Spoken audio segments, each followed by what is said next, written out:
आज की वीडियो में हम बात करने वाले हैं टाइम मैनेजमेंट के बारे में। अगर आप अमेज़ॉन होलसेल में काम करना चाह रहे हो तो आपको एक चीज़ बिल्कुल क्लियर होनी चाहिए कि अपने टाइम को आप कैसे मैनेज करना है आपको। ज़्यादातर लोग होते हैं जो जॉब करते हैं और काफ़ी लोग स्टूडेंट भी हैं और चाहते हैं कि वो अमेज़ॉन में साइड बाय साइड काम करें, बट किस तरीके से काम करें, राइट? क्योंकि अमेज़ॉन जो है वो आपसे टाइम लेगा। जब आप प्रोडक्ट हंटिंग करोगे, उसकी सोर्सिंग करोगे, ब्रांड सप्लायर को ईमेल करोगे, ये सारी चीज़ें काम करने के लिए आपको टाइम लगता है, राइट? तो इसको प्रॉपर तरीके से मैनेज कैसे करना है वो चीज़ जो है बहुत इम्पॉर्टेंट है। ये वीडियो आप पूरा देख लें ताकि आपको चीज़ें क्लियर हो जाएं। जब आप अमेज़ॉन पे काम करें तो किस तरीके से करें और अपने टाइम को कैसे यूटिलाइज़ करें, ठीक है? देखो, मैं यहाँ पे इसमें जो काम होते हैं, जो मेन काम होते हैं वो प्रोडक्ट हंटिंग होता है और उसकी सोर्सिंग होती है। ये सारी चीज़ें करने के लिए आपके लिए वक्त होना चाहिए। लेकिन जो अमेज़ॉन FBA है में 90% जो काम होता है वो अमेज़ॉन खुद कर लेता है। आपको सिर्फ उसकी जो प्रोडक्ट होती है उसकी सोर्सिंग करनी होती है और अमेज़ॉन को भेज देना है। बाकी रिटर्न्स वगैरह जो है वो सारा कुछ अमेज़ॉन ही मैनेज करता है।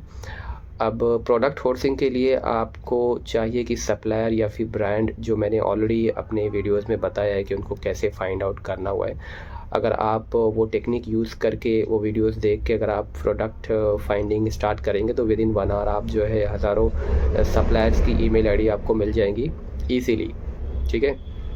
अब आपके पास में सप्लायर भी आ गए हैं, उनके उसके बाद क्या काम करना है? उनकी ईमेल आईडी जमा हो गई है, अब उसको क्या करना है, कैसे करना है, वो आपको सोचना है। उसके बाद आपको एक लिस्ट बनाना है एक्सेल में, एक्सेल फाइल की बनानी है। जैसे कि आपको 500 सप्लायर की ईमेल आईडी मिल गई है, तो आपको 500 ईमेल जो है वो एक जगह पे सेव करके रखनी है और 50 ईमेल, एटलीस्ट 50 ईमेल आपको रोज़ करनी है, ठीक है?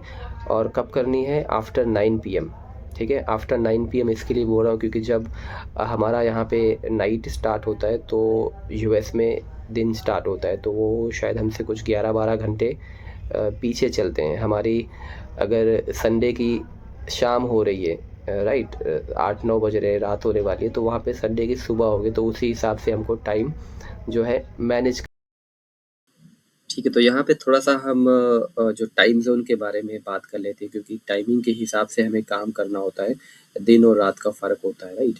अभी फ़िलहाल जो हमारा कंट्री है, एशियन कंट्री में आता है, तो एशिया पैसिफ़िक में, इंडिया में जो हम टाइमिंग फ़ॉलो करते हैं वो है IST, Indian standard time follow करते हैं। लेकिन US के अंदर क्या होता है, वहाँ पे 4 टाइम चलते हैं क्योंकि US जो है वो हमसे जो जियोग्राफिकली हमसे थोड़ा-सा बड़ा है, उसके अंदर जो है 3 इंडिया आ जाएँगे, इतना बड़ा USA है, राइट? तो थोड़ा-सा वो वर्टिकली फैला हुआ है, तो टाइमिंग का फ़र्क होता है, 1-2 घंटा या आधे घंटे का कुछ फ़र्क है उनका। जैसे न्यूयॉर्क में कुछ और टाइम होगा, तो कैलिफ़ोर्निया में कुछ और टाइम होगा, ठीक है? तो वहाँ पे जो 4 ज़ोन होते हैं जिसको बोलते हैं कि EST, CST, MST, PST। EST जो हो गया वो ईस्टर्न स्टैंडर्ड टाइम, CST हो गया सेंट्रल स्टैंडर्ड टाइम, MST हो गया माउंटेन स्टैंडर्ड टाइम, PST हो गया पैसिफिक स्टैंडर्ड टाइम। तो EST मतलब ईस्ट ईस्ट साइड, जैसे कि अपना इंडिया का ईस्ट मिजोरम और ये सब वगैरह हो गया, राइट? वेस्ट महाराष्ट्र हो गया, तो उनका न्यूयॉर्क हो गया। तो ये टाइमिंग का जो है बहुत फ़र्क रहता है, तो इसके बारे में आपको जानना बहुत ज़रूरी है। क्यों? क्योंकि अगर आप जैसे कि US में आप टेक्सास बेस्ड में काम कर रहे हो, वहाँ पे आपका प्रेप सेंटर या ब्रांड वगैरह है, तो टेक्सास जो आता है वो सेंट्रल में आता है, तो CST टाइम ज़ोन आपको देख के उसके हिसाब से उनको कॉल करना है या फिर ईमेल करना है। नहीं तो फिर आप यहाँ के हिसाब से अगर आप कॉल लगाओगे तो वहाँ तो ऑफ रहेगा या फिर बंद रहेगा, ठीक? उनके टाइमिंग के हिसाब से मैच करना है। या तो आप एक काम कर सकते हो जो कि मैं खुद करता हूँ, आप अपने सिस्टम के अंदर जो है 2-2 क्लॉक लगा के रख दो, राइट? आपके मोबाइल में भी 2 क्लॉक होता है, आप US का जो भी CST, MST फॉलो करते हो वो आप लगा दो, उसके हिसाब से आप करोगे तो थोड़ा ईज़ी रहेगा, ठीक है? तो मैं ये स्क्रीन में आपको दिखा रहा हूँ, ये मेरा स्क्रीन आपको दिखाई दे रहा होगा। तो ये देखिए राइट साइड कॉर्नर में जो टाइमिंग दिख रहा है ना मेरा, यहाँ पे देखो, ये ट्यूसडे December 16, ये 1 बज रहा है, आज का टाइमिंग है। नीचे एक और क्लॉक दिया हुआ है US CST, CST में 1:30 बज रहे हैं, रात के 1:30 बज रहे हैं वहाँ पे।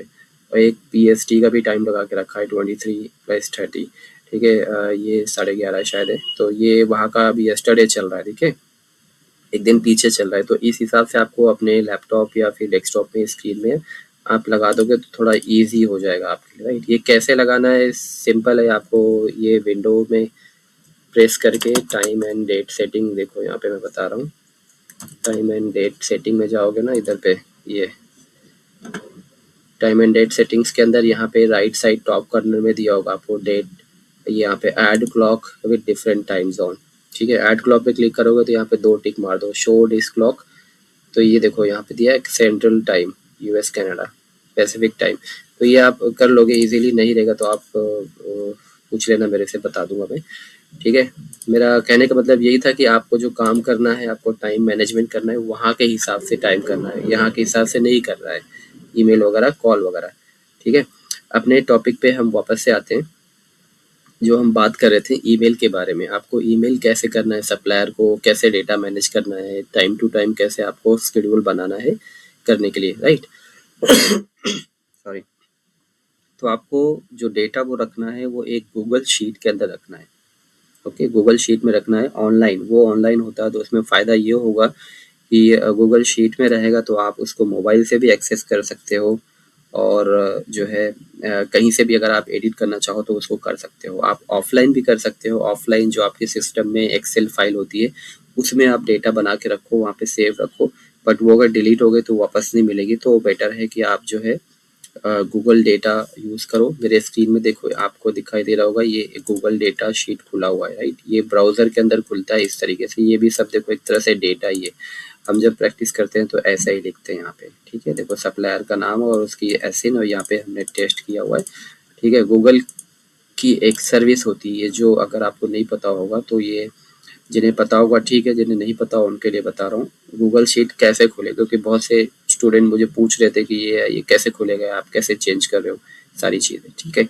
google.com पे जाके जो यहाँ पे आप देखोगे तो ये जितनी भी चीज़ें यहाँ पे दिखाई दे रही हैं राइट साइड में, ये गूगल की सर्विसेज हैं। यूट्यूब भी गूगल का सर्विस है, मैप हो गया, है ना, ड्राइव हो गया, कैलेंडर, ये गूगल की सर्विस है। तो इसी में आपको शीट वाला सर्विस भी मिल जाएगा। देखो ये, इस पर आप क्लिक करोगे तो इस तरीके से खुल जाएगा। आप यहाँ पे डेटा बनाना चालू कर दो, ये ऑटो सेव्ड होता है, आप कुछ भी लिखोगे सेव हो जाएगा। और इसके फीचर्स बहुत सारे हैं, अगर आप इसको शेयर कर सकते हो ग्रुप में, अगर आप 10-12 लोग हो तो 10-12 लोग एक ही शीट में एक साथ में काम कर सकते हो। एक कोई चेंजेस करेगा तो 10-12 लोग को रियल टाइम दिखाई देगा, राइट। ये गूगल का शीट का फीचर है। तो फिलहाल के लिए ऐसे आपको डेटा बनाना है। ये देखो यहाँ पे दिख रहा है, एसिन हो गया, इसकी मंथली सेल कितनी है, सेलर कितने हैं, प्राइस कितने हैं, है ना, ये सारी चीज़ें हमने कर चुके हैं। फिलहाल आपको मैं बता रहा हूँ कि ईमेल वाला कैसे रखना है। ईमेल आप भेज रहे हो, अगर 100-50,000 ईमेल आईडी है तो उसको ट्रैक कैसे रखना है। आप इसी में एक नया शीट बना लो, आप यहाँ पे क्लिक करोगे राइट साइड में न्यू ऐड शीट, तो आपको इस तरीके से खुल जाएगा, ठीक है। तो आप अपने हिसाब से बनाओ, मैं एक सिर्फ एक आपको एक हिंट दे रहा हूँ कि यहाँ पे आपको लिखना है सप्लायर नेम, सप्लायर नेम लिख देना है, ठीक है। उसकी ईमेल आईडी लिखना है यहाँ पे, ओके। ऐसे डेटा बनाना है, ईमेल आईडी लिख के, और इसके ईमेल सेंट ऐसे लिख देना है, ईमेल भेजा कि नहीं भेजा, यस नो, यस नो लिख दो यहाँ पे, ओके। और एक डेट का भी कॉलम डाल दो कि कौन से डेट को ये आप ईमेल भेज रहे हो, ये आपको लिखना है यहाँ पे, ठीक है। ईमेल सप्लायर नेम, उसका email ID, email sent yes और नो। कभी कभी सप्लायर के वेबसाइट पे आप जाते हो तो फिर वहाँ पे ईमेल भेजने का ऑप्शन नहीं होता है, फॉर्म भरने का ऑप्शन होता है, ठीक है। तो वो भी आप यहाँ पे इंटर कर सकते हो कि फॉर्म सबमिटेड या email sent yes no, date डाल दो, फॉलो अप यहाँ पे लिख दो, एक फॉलो अप रिक्वायर नॉट, है ना, कमेंट लिख दो यहाँ लास्ट में एक फॉलो अप, मतलब कि कोई कोई ईमेल जो आपको रिप्लाई आता है ना तो वो बोलते हैं कि as of now we are not opening new wholesale account, ऐसा करके बोलेंगे। तो आपको जो है उसको यहाँ पे लिख के रखना है कि फॉलो अप आफ्टर 2 मंथ, ऐसे यहाँ पे लिखना है ताकि आपको याद रहेगा। रोज़ रोज़ आप डेटा भेजोगे, लिखोगे यहाँ पे डेट, तो ये पता रहेगा कि भैया 1 महीने पहले मैंने ये सप्लायर को भेजा था और इसने मुझे बोला था कि 2 महीने बाद कॉन्टैक्ट करो, है ना। तो इस तरीके से आप, क्योंकि अगर आप ऐसे ही आँख बंद करके ईमेल भेजते रहोगे तो वो तो कहीं रिकॉर्ड होगा नहीं, वो पता भी नहीं चलेगा, आप भूल भी जाओगे।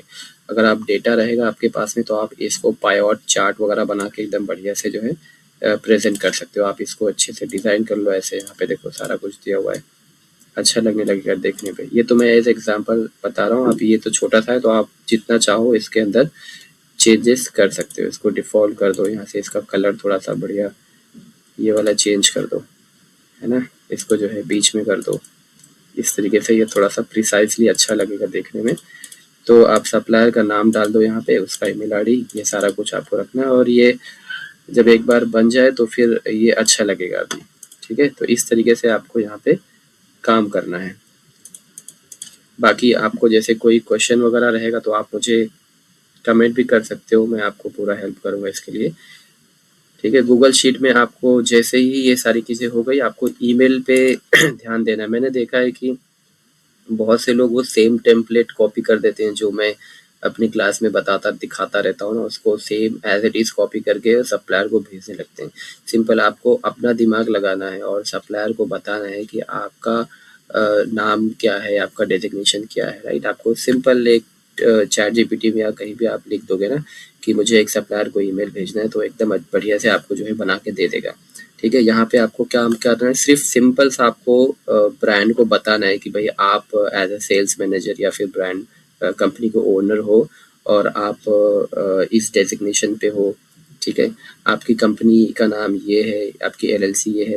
बाकी आपको कोई भी इंफॉर्मेशन एक्स्ट्रा नहीं देना है कि आपकी कंपनी इस गली में है और ये एड्रेस है, ये EIN नंबर है, इतना सारा कुछ डिटेल बताने की ज़रूरत नहीं है। सिंपल बताओ कि भाई मैं Amazon.com पे एज अ रिटेलर हूँ, आपसे ब्रांड की अप्रूवल चाहिए या फिर सप्लायर का अप्रूवल चाहिए, आपका क्या MAQ है, क्या प्रोसेस एंड पॉलिसी है, ये सारा कुछ हमें बताएं ताकि हम आपके साथ में पार्टनरशिप कर सके अकाउंट ओपन करके।